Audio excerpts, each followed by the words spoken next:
Assalamualaikum warahmatullahi wabarakatuh. Bismillahirrahmanirrahim. Alhamdulillahirabbil alamin wa bihi nasta'in wa ala umuri dunya waddin. Sayyidina wa maulana Muhammadin wa ala alihi wa sahbihi wa barik wa sallim asma'in amma ba'du. Hadratal muhtaramin, para alim, ulama, kiai, wabil khusus dumateng panjenenganipun Bapak Dr. Kiai Haji Saifuddin LC. Yang kami hormati jamaah sholat Jumat Masjid Agung Jawa Tengah yang dimuliakan Allah Subhanahu wa taala. Puji syukur kita haturkan kepada Allah Subhanahu wa taala yang mana telah memberikan kita semua kesehatan, kesempatan sehingga kita dapat bersama-sama melaksanakan ibadah sholat Jumat di Masjid Agung Jawa Tengah. Dilanjutkan dengan zikir dan doa bersama, dan sesaat lagi kita akan bersama-sama mengikuti kajian tafsir tematik dalam tema Takwa dalam Al-Quran Part 2 bersama guru kita Romo Kiai Haji Saifuddin LC. Oleh karena itu, bila mana nanti jamaah ingin bertanya, bisa ditanyakan langsung kepada beliau. Bagi pendengar radio Gaul, pendengar radio Dais, pemirsa MAJT TV dan TVku dimanapun Anda berada, bila mana ada pertanyaan bisa ditanyakan melalui WhatsApp di nomor 0821 336 70.000. Sebelum kajian pada siang hari ini kita mulai, mari kita buka dengan bacaan mul kitab. Liridillah wali syafaati Rasulillah Al-Fatihah. A'udzu billahi minasyaitonir rajim. Bismillahirrahmanirrahim. Alhamdulillahirabbil alamin arrahmanirrahim maliki yaumiddin. Iyyaka na'budu wa iyyaka nasta'in ihdinas siratal mustaqim siratal ladzina an'amta 'alaihim ghairil maghdubi 'alaihim waladdallin. Amin. Terima kasih. Langsung saja kita simak kajian tafsir tematik bersama guru kita Dr. Kiai Haji Saifuddin LC. Waktu dan tempat kami persilahkan. Assalamualaikum warahmatullahi wabarakatuh.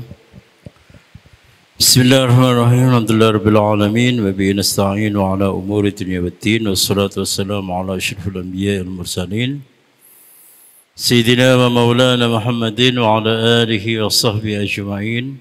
Rabbi shrah li sadri wa yassir li amri wahlul 'uqdatam min lisani yafqahu qawli, amma ba'du. Hadirin jamaah kajian tafsir tematik Masjid Agung Jawa Tengah yang dimuliakan oleh Allah. Kita masih akan membicarakan yaitu tentang tema takwa di dalam Al-Quran. Ada poin penting yang harus selalu kita pegang atau kita ingat, yaitu terkait tema takwa.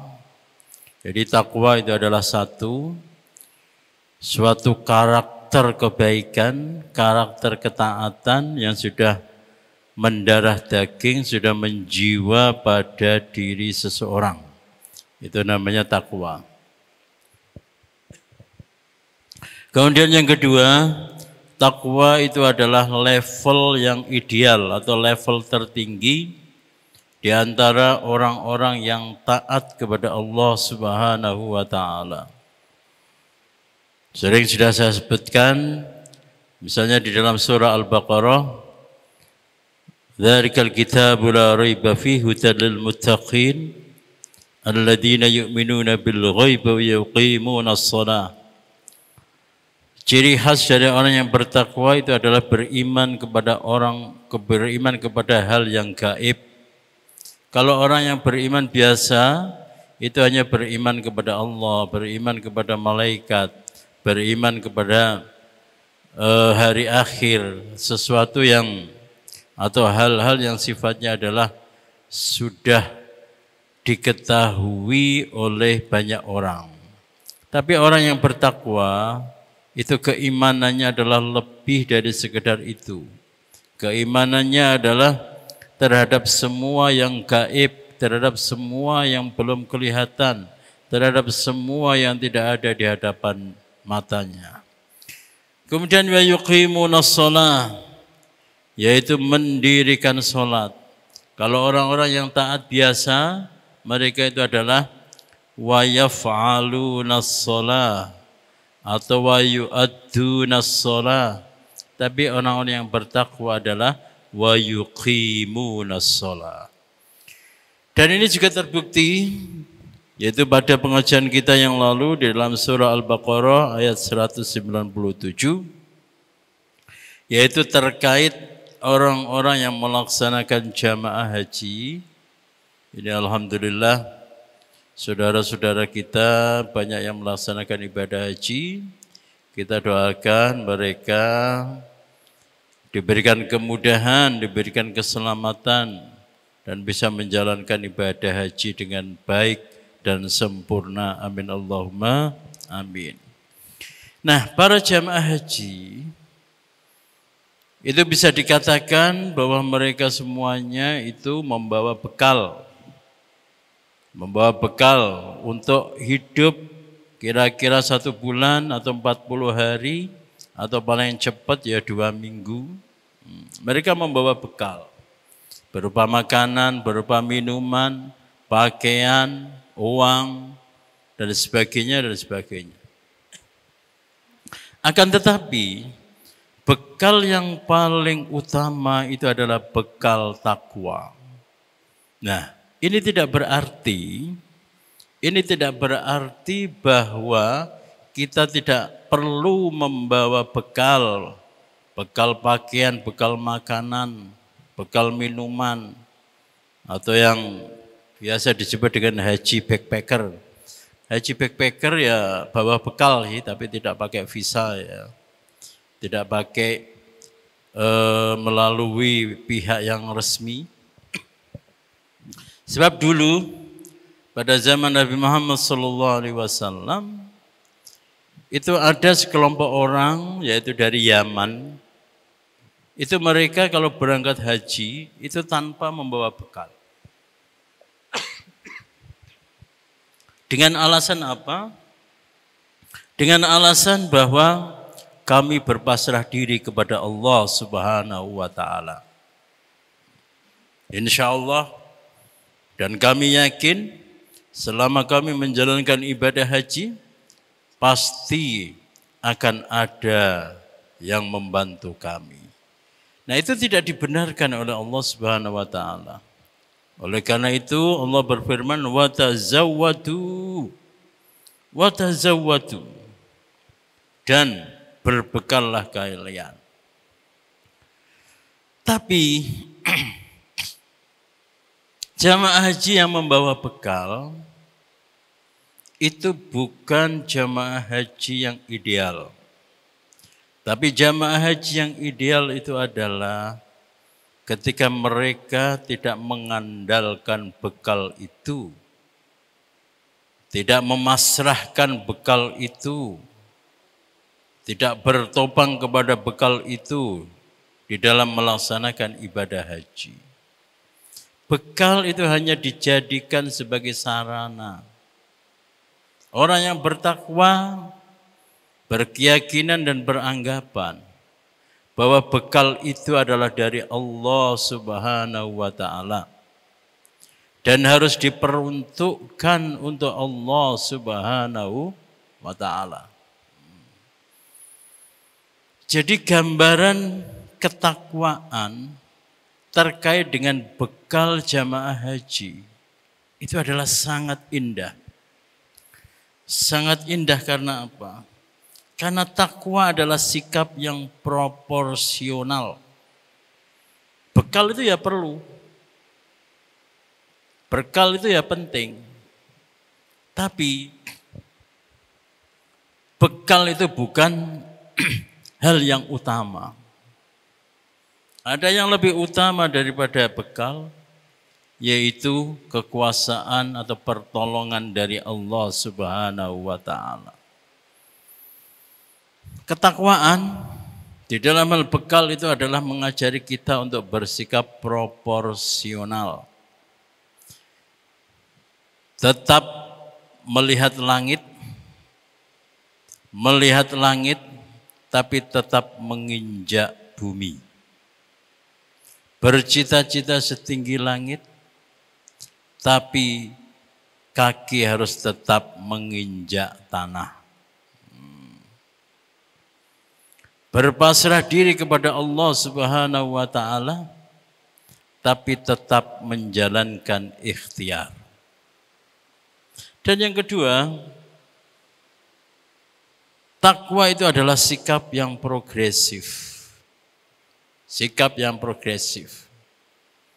Ini bisa kita artikan bagaimana Allah Subhanahu wa taala itu mendidik kita. Khususnya adalah mendidik para jamaah haji. Kita dididik oleh Allah Subhanahu wa taala, kumpulkan uang, kumpulkan bekal untuk bekal melaksanakan ibadah haji. Akan tetapi bekal yang kamu bawa itu jangan kamu artikan bahwa bekal itulah yang membuat kamu bisa melaksanakan ibadah haji dengan sempurna.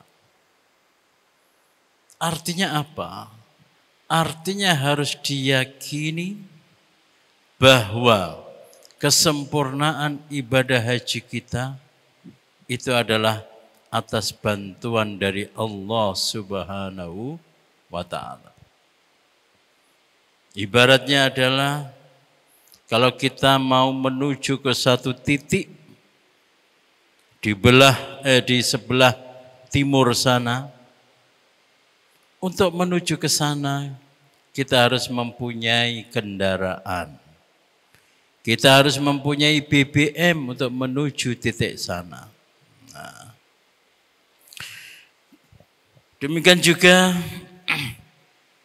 di dalam surah Al-A'raf ayat 26, Ya bani Adam qad anzalna alaikum libasa yuwari sawatikum warisha wa libasut taqwa dzalika khair dzalika min ayatillahi la'allahum yadhakkarun. Ini juga cara Allah mendidik kita bagaimana supaya kita itu dari orang yang biasa-biasa saja, tapi kemudian bisa meningkat menjadi orang yang baik, meningkat menjadi orang yang taat, meningkat menjadi orang yang bertakwa. Di satu sisi, kita bisa melihat bagaimana Allah Subhanahu wa taala memerintahkan kita untuk menikmati nikmat yang sudah Dia berikan kepada kita. Allah menumbuhkan kapas. Supaya apa? Supaya dari kapas itu kita buat menjadi benang. Benang kemudian dijalin, ditenun menjadi kain. Kain kemudian dijadikan sebagai pakaian. Kita berpakaian itu adalah wujud dari ketaatan kita kepada Allah Subhanahu wa taala. Kita berpakaian itu adalah wujud kesyukuran kita kepada Allah Subhanahu wa taala. Akan tetapi lagi-lagi Allah Subhanahu wa taala mendidik kita di dalam menikmati nikmat yang diberikan oleh Allah Subhanahu wa taala, jangan hanya berhenti di situ, tapi tingkatkan menjadi ketakwaan. Bagaimana bentuk peningkatan ketakwaan dari berpakaian? Yang pertama adalah bahwa kita memakai pakaian yang menutup aurat. Dengan menutup aurat, kita bisa melaksanakan ibadah-ibadah dengan sempurna. Yang kedua, bagaimana kita meningkatkan ketakwaan melalui berpakaian. Imam Al-Alusi dalam tafsirnya Ruhul Ma'ani menyebutkan, setelah kamu menutupi tubuhmu dengan pakaian supaya auratmu tidak kelihatan, maka tingkatkanlah dengan menutupi hatimu, dengan menutupi mentalmu, dengan menutupi jiwamu, supaya terjauh dari kekotoran-kekotoran dan hal-hal yang tidak baik. Oleh karena itu, lafal walibasut taqwa. Hanya dengan mengatakan walibasut taqwa, kita bisa mengambil pelajaran bahwa pakaian fisik yang kita pakai itu harus berasal dari ketakwaan. Harus dipakai secara takwa dan harus digunakan untuk ketakwaan. Hanya dengan inilah keindahan Al-Quran ya. Hanya dengan kalimat walibasut taqwa, 2 kata saja. 2 kata, satu frase ya, walibasut taqwa. Itu mengajari kita, betapapun pakaianmu itu indah dan mahal, kalau kamu mendapatkannya itu dengan mencuri atau korupsi, dengan mengambil harta orang lain, betapapun itu bentuknya itu adalah gamis, bentuknya adalah kain sarung atau jilbab, tapi kalau mendapatkannya tidak dengan cara yang benar, itu bukan pakaian takwa. Demikian juga kalau kamu mendapatkannya dengan cara yang baik, tapi cara kamu berpakaian dengan memamer-mamerkannya, dengan menunjuk-nunjukkannya, posting di TikTok, dipamerkan di Instagram, supaya apa? Supaya orang-orang mengatakan bahwa kamu orang kaya, supaya orang mengatakan bahwa kamu cantik, ganteng, pantas memakai pakaian itu. Itu artinya bukan libasut taqwa. Demikian juga kita memakai dengan sederhana, tapi pakaian itu tidak kita gunakan untuk beribadah. Akan tapi kita gunakan hanya untuk nongkrong-nongkrong, hanya untuk jalan-jalan, tidak pamer. Tapi untuk tujuan-tujuan yang tidak ada gunanya, itu pun tidak bisa disebut sebagai libasut taqwa.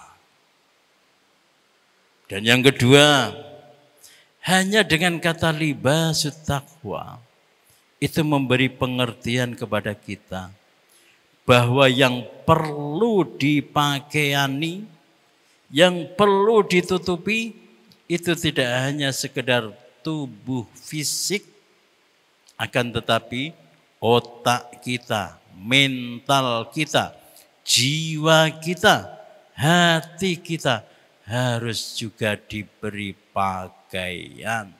Supaya apa? Supaya kita menjadi orang-orang yang bertakwa.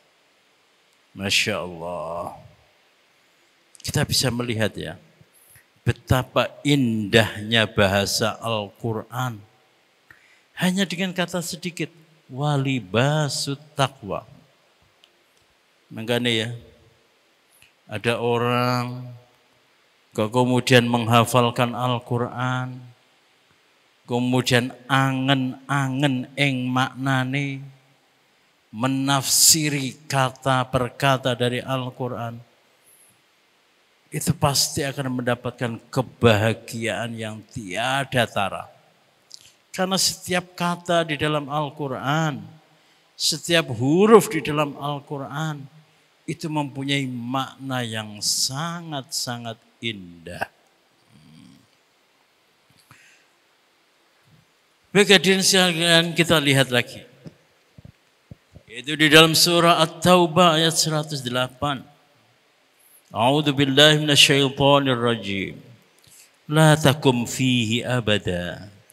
La masjidun ussisa 'ala taqwa min awwal yaumin ahaqqu an taquma fihi.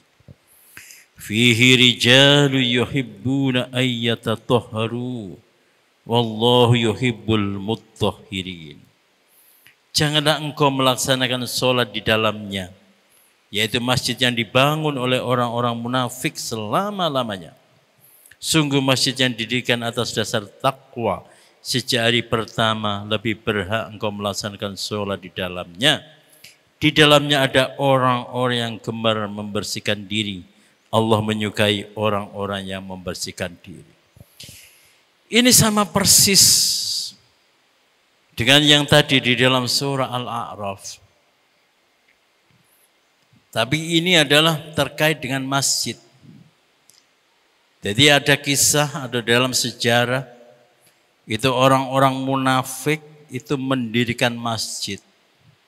Masjid yang megah, masjid yang bagus, akan tetapi masjid yang didirikan oleh orang-orang munafik itu tidak didirikan dalam rangka untuk ibadah yang murni.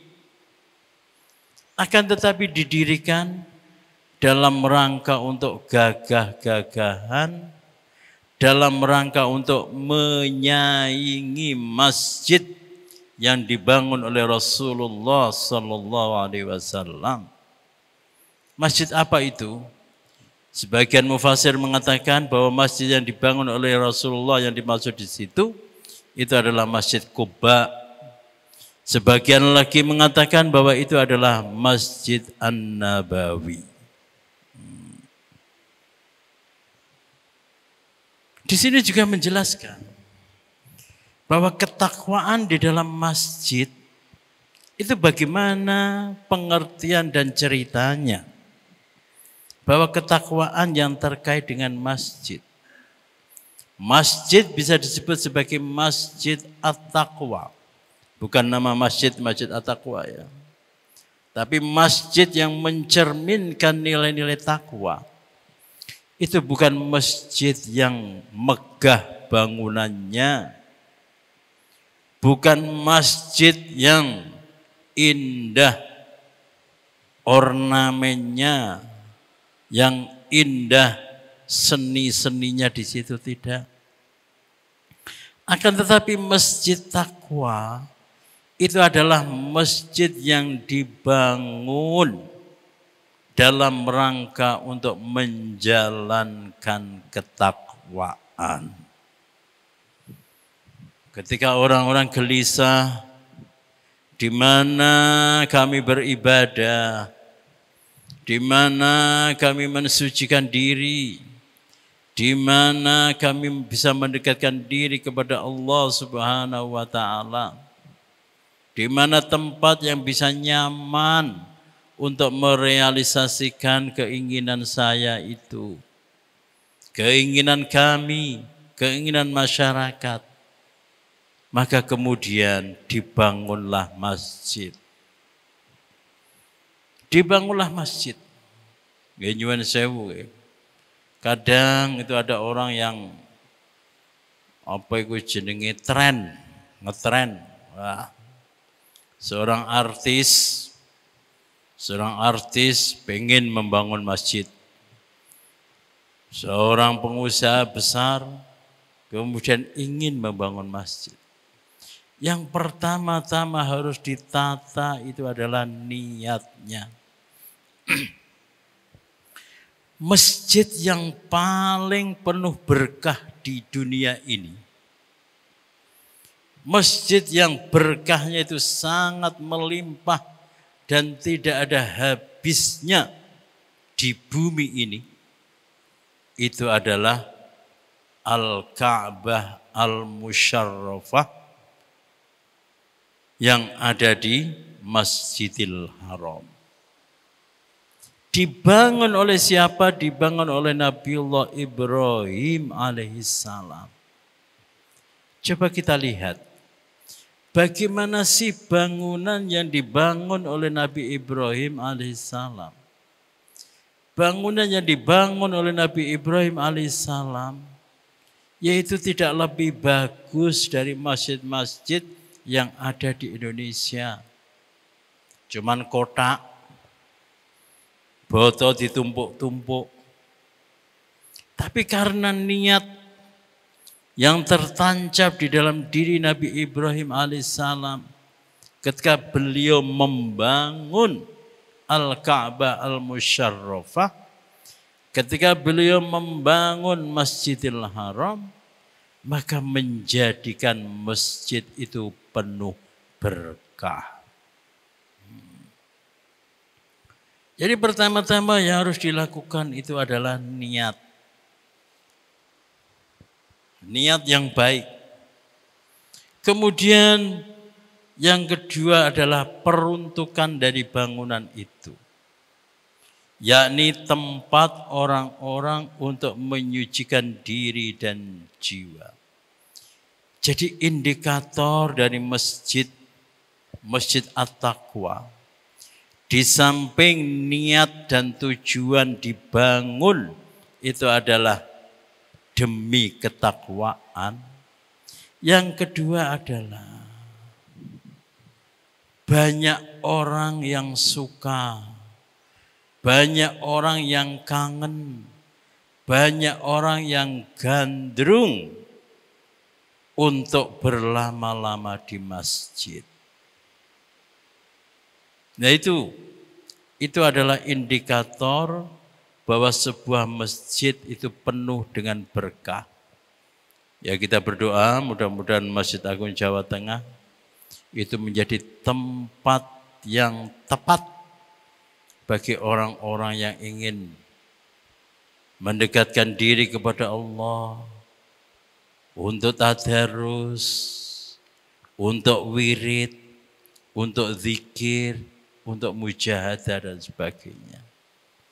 Kita bisa melihat ya, bagaimana Masjidil Haram tanpa diiklankan, dalam artian pemerintah Arab Saudi tidak perlu mengeluarkan uang ratusan juta, puluhan juta untuk mengiklankan orang supaya datang ke Masjidil Haram. Demikian juga dengan Masjid An-Nabawi.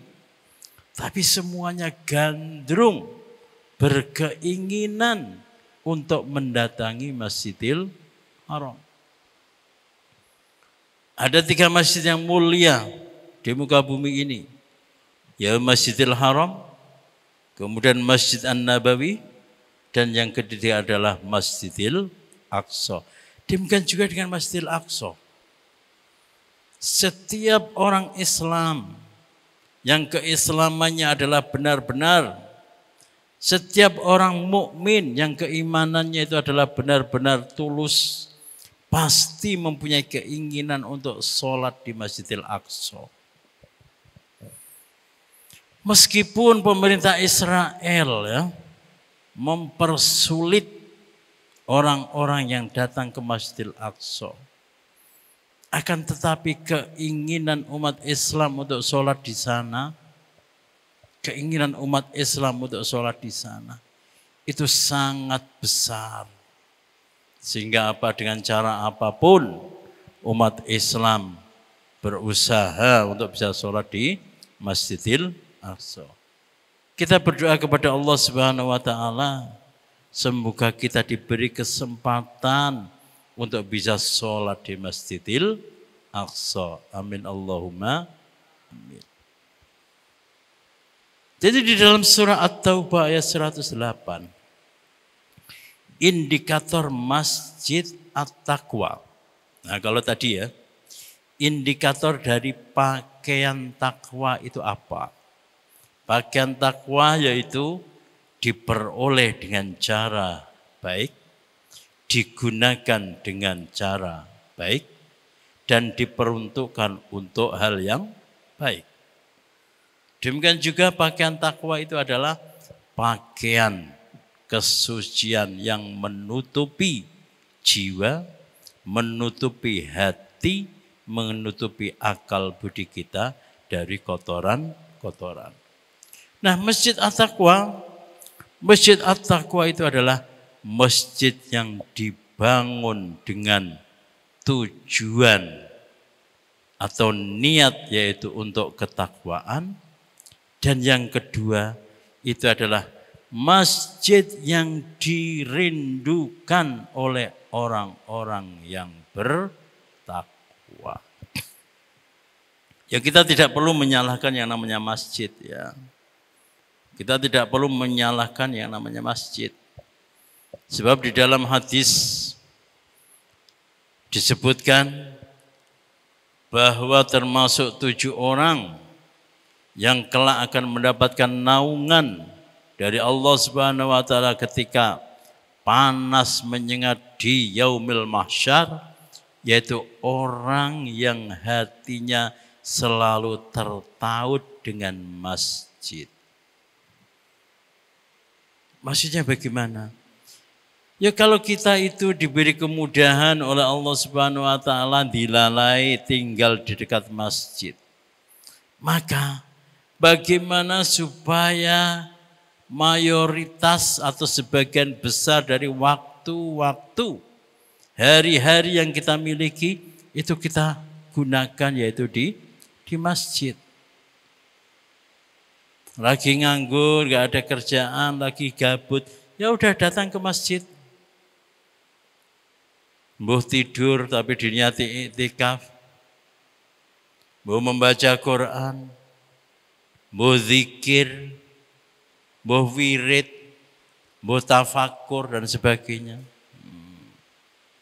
Jadi harus ada simbiose mutualisme. Hubungan bahwa masjid membutuhkan kita, kita juga membutuhkan masjid. Kita juga bisa melihat yaitu di dalam surah Al-Hajj ayat 37. La yanalallaha luhumuha wa la tima'uha walakin yanaluhu taqwa minkum kadzalika sakhkharaha lakum litukabbirullaha ala ma hadakum wa basyiril muhsinin. Daging hewan korban dan darahnya itu sekali-kali tidak akan sampai kepada Allah, tetapi yang sampai kepadanya adalah ketakwaanmu. Demikianlah dia menundukkannya untukmu agar kamu mengakukan Allah atas petunjuk yang dia berikan kepadamu. Ini juga. Jadi kalau cuma sekedar kurban, kalau cuma sekedar membangun masjid, kalau cuma sekedar menutup aurat, itu belum bisa disebut dengan takwa. Ketakwaan itu bisa muncul di dalam berkorban ketika itu keluar dari hati yang tulus. Ketakwaan tidak terwujud hanya dari tumpukan daging-daging kurban. Tapi ketakwaan itu terwujud dari hati yang tulus. Ibaratnya apa? Barangkali kita hanya berkorban 1 ekor kambing. Kambingnya juga biasa-biasa saja. Harga 4 juta. Tidak gemuk banget. Tidak begitu bagus. Tapi karena itu memang kemampuan kita. Dan karena kita niatkan dengan tulus, maka disitulah ada ketakwaan.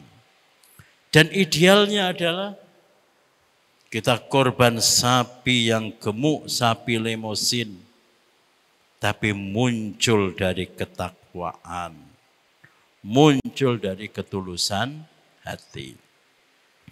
Hadirin yang dimuliakan oleh Allah, sampai pada surah Al-Hajj 37, kita bisa mengambil kesimpulan bahwa supaya kita bisa mencapai level takwa, entah itu di dalam berpakaian, entah itu di dalam membangun masjid, entah itu di dalam berkorban, entah itu di dalam beribadah, maka level kita harus level yaitu hakikat. Dalam artian apa? tidak hanya sekedar memperdulikan atau mementingkan tampilan lahir, tapi juga harus memperhatikan yaitu tampilan batiniah, yaitu perwujudan ketulusan dan keikhlasan. Belum ada. Saya izin menyampaikan pertanyaan dari pendengar Radio Dais. Assalamualaikum Ustadz, saya Amrina dari Genduk. Kalau sebaik-baiknya bekal jamaah haji adalah takwa, lantas oleh-oleh terbaik jamaah haji apa Ustadz? Terima kasih. Oleh-oleh jamaah haji, ya. Oleh-oleh terbaik dari jamaah haji itu adalah ketika jamaah haji yaitu bisa menebarkan nilai-nilai ketakwaan yang jamaah haji peroleh selama mereka menunaikan ibadah haji. Apa sih nilai terdalam dari haji? Nilai terdalam dari haji itu adalah bagaimana kita melepaskan rasa ego, rasa memiliki, rasa menjadi besar. Coba kita lihat. Orang yang di rumah mempunyai pakaian 3 lemari. Tapi ketika melaksanakan ibadah haji, pakaiannya hanya pakaian ihram. Kalau laki-laki pakaian tidak berjahit, tidak boleh pakai penutup kepala. Perempuan tidak boleh pakai penutup wajah. Tidak boleh pakai wangi-wangian. Kemudian harus berdesak-desakan. Tidak ada yang namanya diprioritaskan. Nah, ini menunjukkan apa? Bahwa nilai terdalam dari ibadah haji itu adalah ketika kita bisa merasa tidak memiliki apapun, bisa menepiskan ego, bisa menunjukkan bahwa aku adalah hamba saya dari Allah Subhanahu wa ta'ala. Nah itu oleh-oleh terbaik itu adalah ketika jamaah haji itu bisa menunjukkan kesantunan kepada tetangga, menunjukkan keramahan kepada tetangga, menunjukkan betapa bahwa sikap yang sederhana itu harus disebar-sebarkan, harus ditular-tularkan. Oleh karena itu, kalau ada jamaah haji, kemudian membawa oleh-oleh yang banyak, yang harganya mahal, supaya dianggap sebagai orang kaya. Nah, itu jauh dari nilai-nilai, yaitu haji. Jauh dari nilai-nilai haji. Ketika jamaah haji melaksanakan tawaf, ya, disikut, didorong oleh orang tidak marah. Sek-sekan, berdesak-desakan. Bahkan barangkali kepalanya itu dijengguk-jengguk, dipukul-pukul oleh orang tidak marah. Ya itu juga yang harus diwujudkan, harus ditularkan di dalam masyarakat. Jangan kemudian gampang marah, gampang baperan, gampang tersinggung karena dihina, dicaci oleh orang lain. Nah terus, mana sikap kepasrahan kamu ketika haji itu bekasnya di mana? Ketika pulang ke Indonesia kok kemudian kembali sombong, kembali merasa hebat, kembali merasa punya ini, punya itu. Jadi oleh-oleh yang terbaik bagi jamaah haji itu adalah menebarkan, yaitu sikap tawaduk, sikap sederhana, sikap kehambaan kepada sesama. Dan itu adalah inti dari takwa. Jadi kita berangkat haji membawa bekal yaitu takwa. Selama menjalankan ibadah haji kita berpakaian takwa, maka ketika pulang kita sebarkan ketakwaan itu kepada sesama. Baik para hadirin sekalian, demikianlah pengajian kita. Semoga bermanfaat. Kita akhiri dengan doa kafaratul majlis. Subhanakallahumma wa bihamdika asyhadu an la ilaha illa anta astaghfiruka wa atubu ilaik.